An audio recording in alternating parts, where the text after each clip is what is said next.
Hi,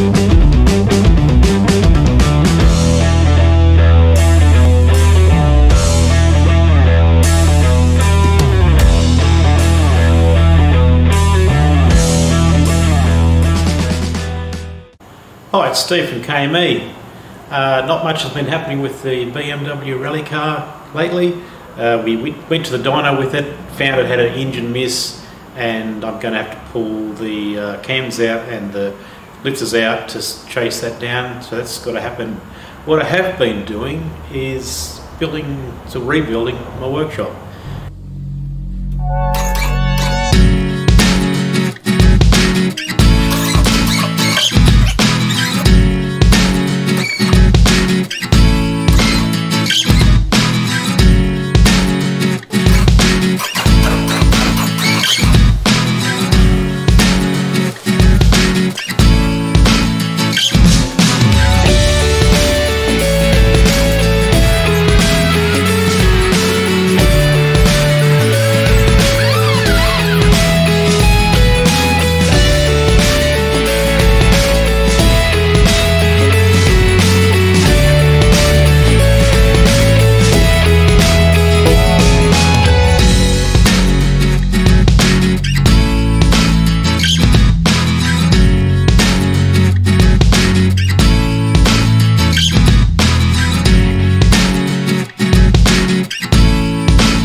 So there we have it, the workshop as it is right now. Thanks for stopping by and having a look. Remember to like and subscribe if you are interested, and pretty soon I'll have it all back and functioning again as a workshop. So till then, see you next time.